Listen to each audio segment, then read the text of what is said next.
Cuando estaba en primero de secundaria, era un chico ingenuo, inmaduro para mi edad, y no tenía mucha experiencia social. Esta historia es sobre mi ex, a la que llamaré Carla para proteger su privacidad. Nos conocimos a través de una amiga, María, que era muy popular en su escuela y su grupo social. Todo el mundo parecía conocerla, y yo no era la excepción. Un día, María me invitó a la pista de patinaje con sus amigos.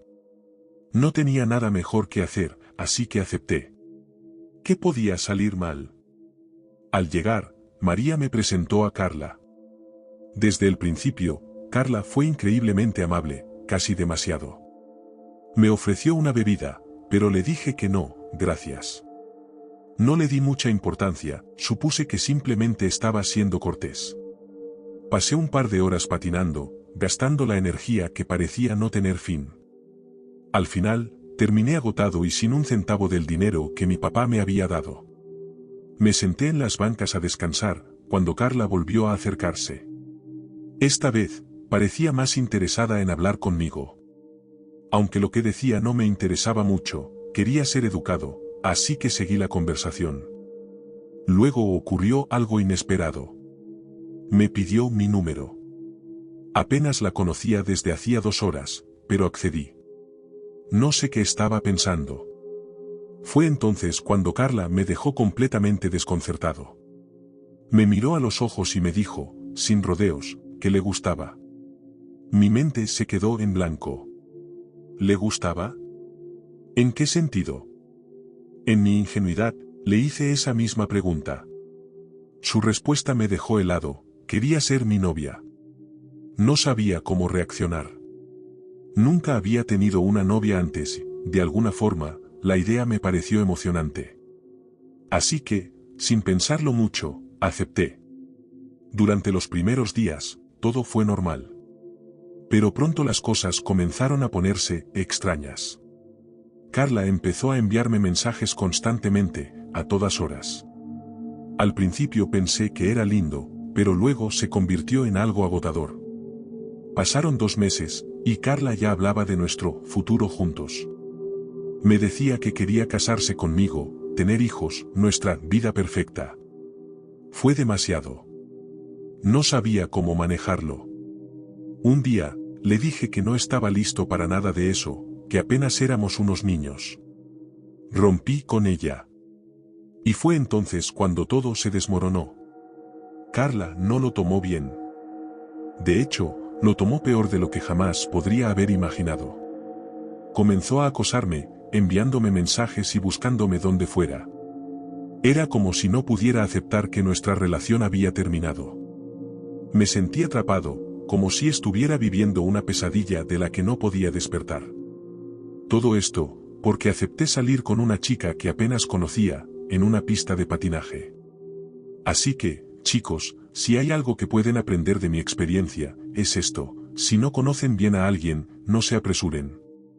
Podrían terminar en una situación de la que no hay escapatoria fácil.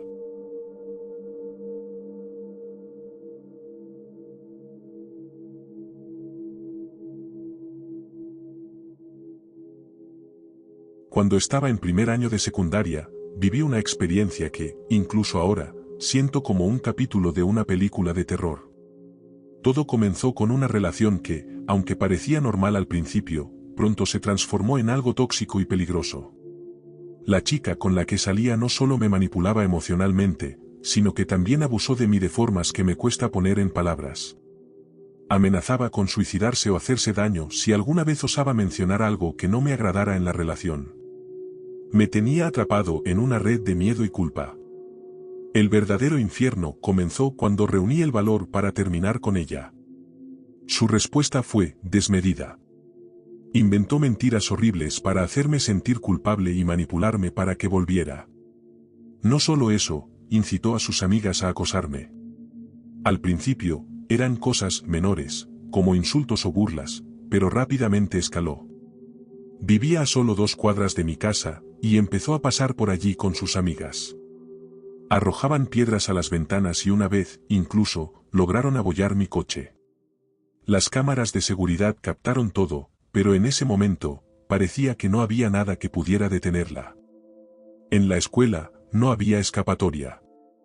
En el almuerzo, se acercaba constantemente para insultarme, lanzando palabras llenas de veneno mientras yo me sentaba en silencio, sintiendo como mi estómago se hundía con cada palabra. No podía reaccionar. No podía defenderme. Y luego, vino lo peor, hackeó mi cuenta escolar. El día antes de mi cumpleaños, usó mi cuenta para enviar un correo electrónico a mi profesor de matemáticas con un simple pero devastador mensaje: jódete. Por supuesto, no pudo rastrearse, así que terminé cargando con las consecuencias. Cambié mi contraseña y pensé que eso sería suficiente. Pero no lo fue. Con el tiempo, la situación llegó al punto en que tuvimos que participar en mediaciones con consejeros escolares. Varias veces me senté en esas reuniones, esperando que las cosas se calmaran, que todo terminara. Pero ella no se detuvo. El golpe final llegó casi al final del año escolar. Me llamaron a la oficina del director durante mi clase de programación informática. Entré pensando que sería por algo menor, tal vez un problema de asistencia. En cambio, me mostraron otro correo electrónico que había salido de mi cuenta el día anterior. Esta vez, era mucho peor: espero que te mueras, puta molesta. Lo había enviado a mi profesora de inglés. Por suerte, esta vez pudieron rastrear el correo electrónico hasta ella. Fue suspendida durante una semana. Pero eso no me devolvió la paz. Durante meses después de aquello, viví con un miedo constante. Por las noches, me despertaba sudando frío, con la sensación de que ella podría entrar a mi casa y matarnos a todos. Realmente creía que era capaz de algo así. Cada vez que la veía en los pasillos de la escuela, mi pecho se apretaba, y sentía que el mundo se desmoronaba. Los ataques de pánico se convirtieron en algo cotidiano. No sé si alguna vez podré superar del todo esa experiencia. Pero si algo puedo decir, es esto: espero que nadie tenga que enfrentarse a una ex tan desequilibrada como la que tuve yo. Es una experiencia que no le deseo ni a mi peor enemigo.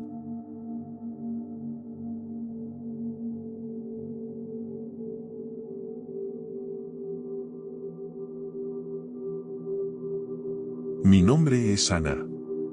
Tenía 26 años cuando esto sucedió, y hasta el día de hoy sigo lidiando con las secuelas.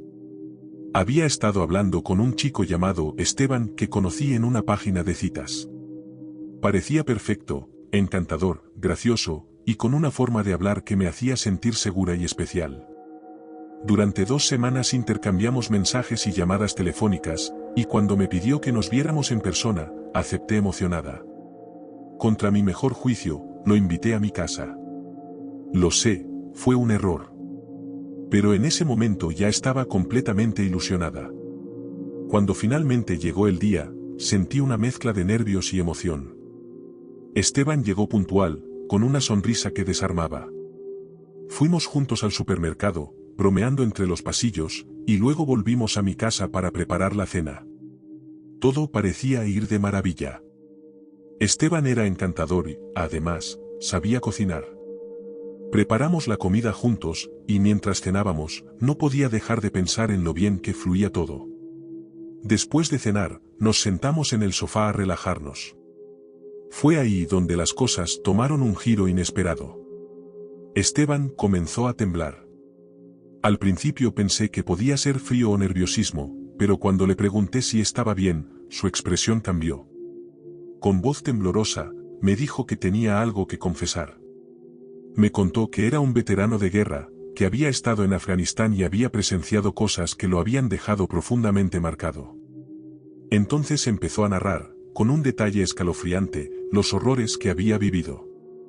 No voy a entrar en detalles aquí, pero lo que me describió era algo sacado de una pesadilla, algo tan brutal que no puedo olvidar ni una sola palabra. Dijo que contarme aquello podría meterlo en problemas legales, pero siguió hablando como si no pudiera detenerse. Yo estaba paralizada, atrapada entre la incredulidad y el terror. Pero eso no fue lo peor. Su comportamiento comenzó a cambiar drásticamente. Me miró fijamente y me dijo que todo lo que estaba sucediendo en ese momento parecía una caricatura para él. Aseguró que podía hacer desaparecer objetos con solo desearlo y que podía dibujar cosas nuevas que cobrarían vida. De repente, se levantó y comenzó a quitarse la ropa, murmurando que su piel estaba ardiendo. La escena era surrealista, como un mal sueño del que no podía despertar. Para ese punto, ya estaba completamente aterrorizada. Esteban estaba teniendo un episodio psicótico, y yo tenía que actuar rápido. Llamé a su madre, esperando que pudiera ayudarme. Su respuesta me heló la sangre: es peligroso. Llama a un pabellón psiquiátrico, ahora. Seguí su consejo y llamé, pero me encontré atrapada en un círculo infernal de burocracia. Cada institución me decía que no podían ayudar porque Esteban no estaba en su jurisdicción. Mientras tanto, él seguía sentado desnudo en mi sala, riendo con un tono que me hizo dudar de que estuviera viendo al mismo hombre que había llegado a mi casa horas antes. Finalmente, harta y aterrorizada, llamé a la policía. En Dinamarca, marcamos el 112, y no tardaron en llegar. Se llevaron a Esteban y lo ingresaron en un pabellón psiquiátrico. Creí que la pesadilla había terminado, pero una semana después recibí una llamada de él desde el hospital. Me confesó, con una frialdad inquietante, que había atacado a una enfermera. Dijo que la había confundido con una villana de su caricatura, golpeándola en el cuello y el estómago antes de intentar estrangularla. Por suerte, el personal logró intervenir a tiempo. Luego añadió algo que me heló hasta los huesos: tuve suerte de verte como una heroína. Si te hubiera visto como una villana, te habría atacado igual. Y créeme, nadie habría podido salvarte. Esa fue la última vez que supe de Esteban. Ahora tengo 28 años, pero sigo sintiendo las secuelas de aquella noche. No hay un solo día en el que no me pregunte cómo algo que comenzó tan bien pudo terminar de una forma tan aterradora.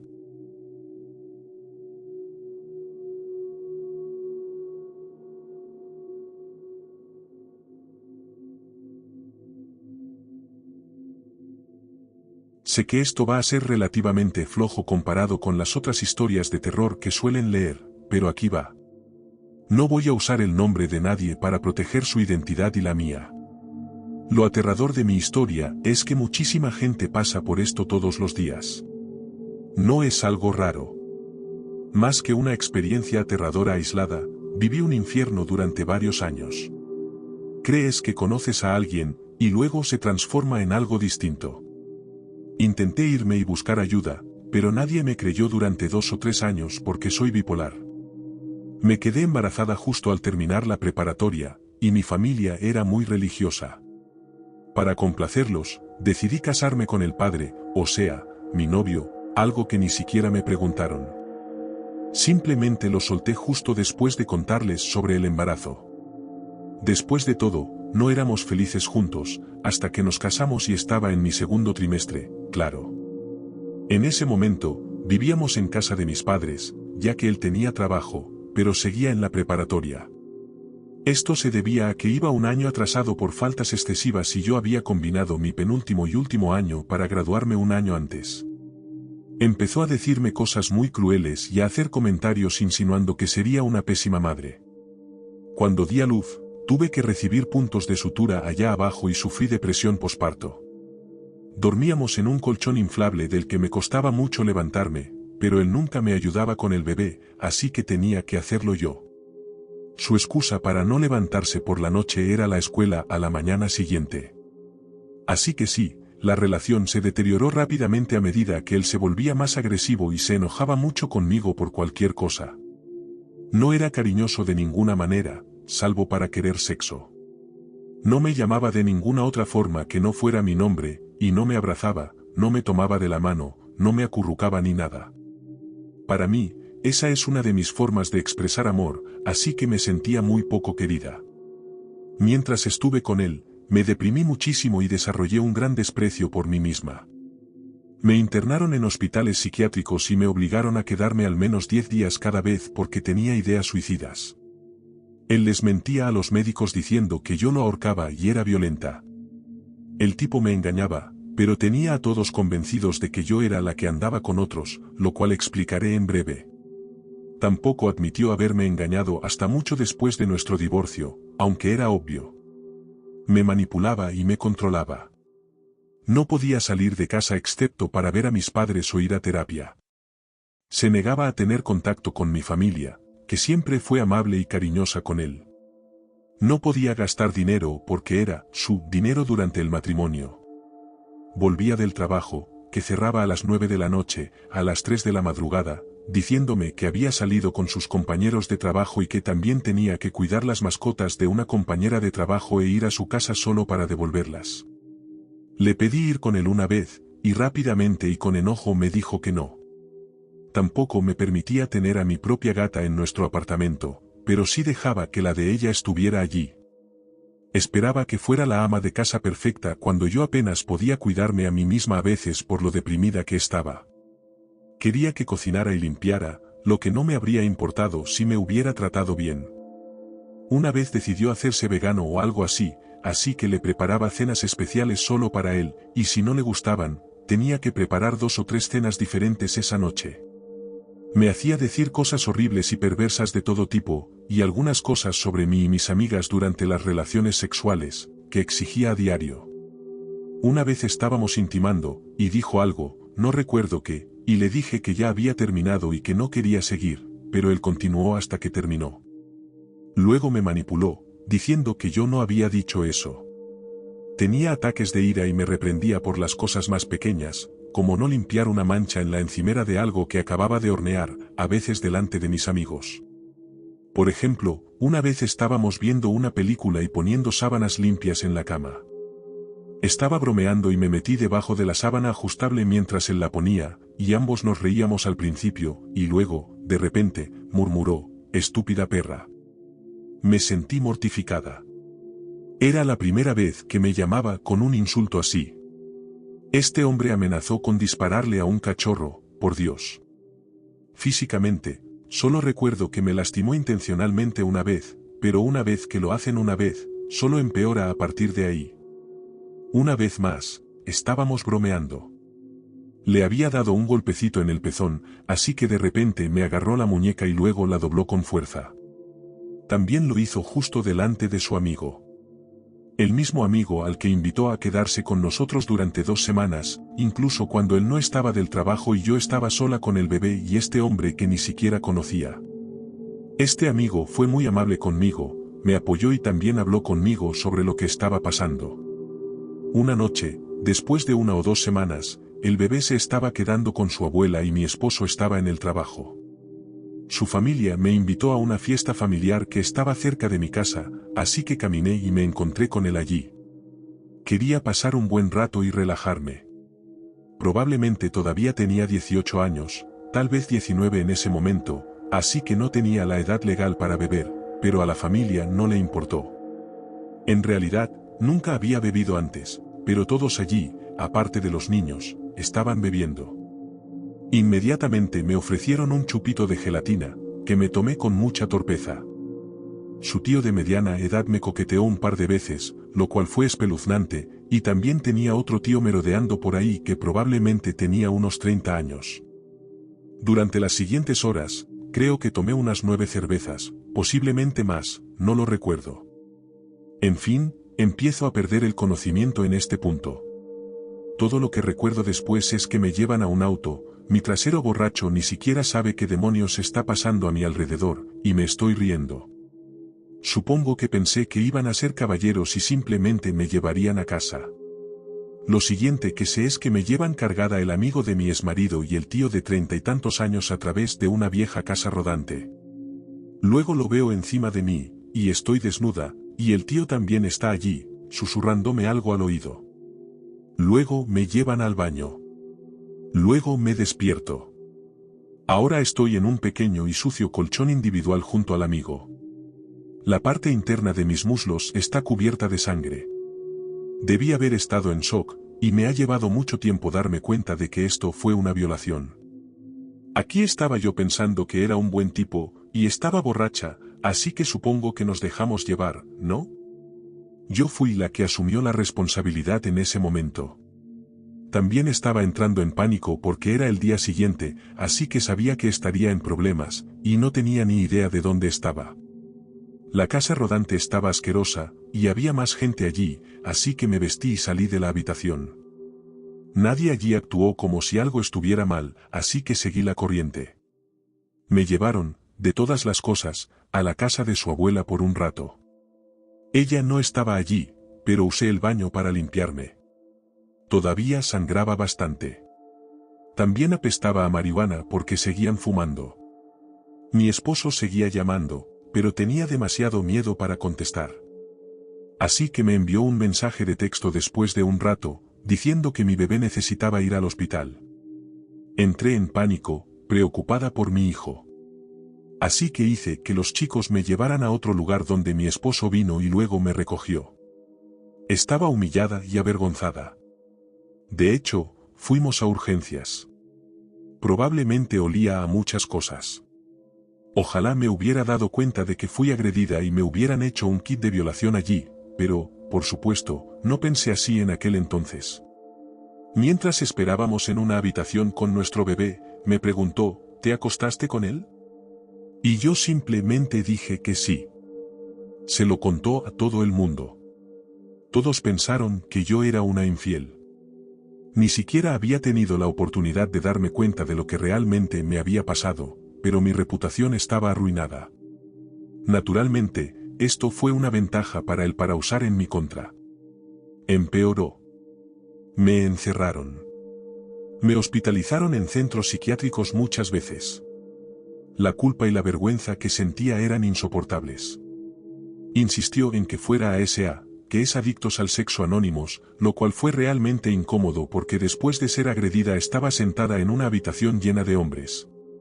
Nunca quise sexo. Él era el que lo exigía y quería cosas asquerosas y usaba porno a diario. Todo lo que siempre quise fue que me abrazaran y me dijeran qué importaba.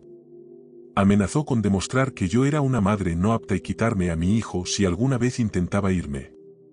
También amenazó con suicidarse una vez cuando me estaba quedando con una amiga para hacer que volviera.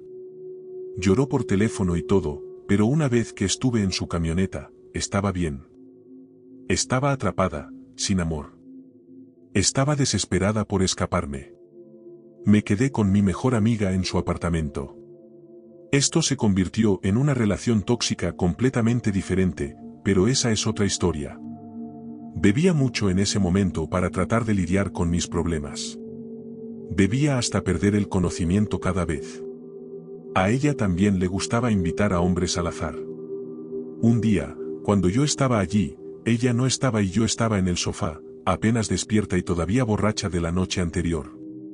Una semana antes de esto, ella se había acercado a un hombre de mediana edad para coquetear y él se ofreció a darnos algunos comestibles en algún momento. Yo estaba muy incómoda, así que me quedé callada, pero de alguna manera terminó consiguiendo mi número. Este tipo tenía al menos 40 años. Así que volviendo a este día, recibo un mensaje de texto de ese mismo tipo. No recuerdo la conversación aparte de que venía a dejar las cosas. Cuando llegó, no estaba pensando con claridad sobre la situación, así que le abrí la puerta. Vio que estaba sola y borracha, y se abrió paso a empujones. Se aprovechó de mí, y ni siquiera me molesté en defenderme.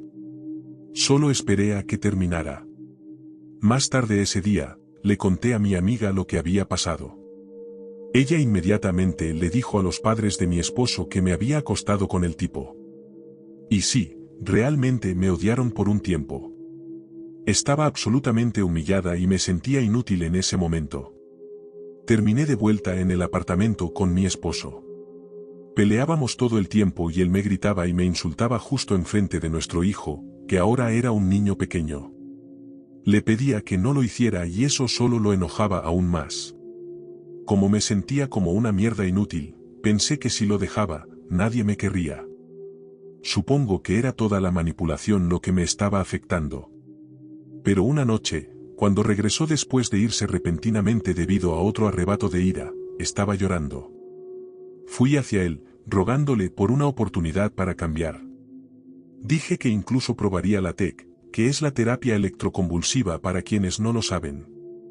Dije que haría esto si era necesario, y extendí la mano para abrazarlo. Él simplemente me empujó hacia atrás, diciendo, ¿qué mierda? Simplemente corrí a nuestra habitación, llorando en la cama. Después de 1 o 2 minutos, subió y empezó a gritarme e insultarme, señalándome en la cara y diciéndome lo inútil y aprovechada que era. Miré por la puerta llorando y vi a mi hijo de 2 años en la parte superior de las escaleras detrás de las barras mirándonos, con aspecto asustado y confundido. Ver a mi bebé así, eso es lo que me dio el coraje para irme finalmente. Me levanté, cogí a mi bebé, bajé las escaleras, cogí las llaves de mi auto y conduje hasta la casa de mis padres. Lloré histéricamente todo el camino, completamente abrumada y temerosa del futuro desconocido. Este evento ha traumatizado a mi hijo, y me ha hecho muchas preguntas al respecto a lo largo de los años. Desde que nos separamos, me ha tocado de forma inapropiada 2 veces, y también me propuso una vez ser amigos con derechos. También me han diagnosticado TEP desde esta relación. Ahora me trata con civilidad. Incluso bromea conmigo y me envía memes de vez en cuando. En general, nos llevamos bien siempre y cuando esté de acuerdo con las cosas que él quiere, ya que todavía tengo miedo de molestarlo. Ha mejorado a medida que hemos envejecido, y todavía me importa como persona. Ahora estoy en una relación feliz y sana, y nunca bebo, y soy mucho más estable emocionalmente ahora. Hay mucho más que realmente podría agregar a esta historia, pero ya es muy larga, así que voy a terminarla aquí. Gracias a todos por escuchar, y tengan cuidado ahí fuera.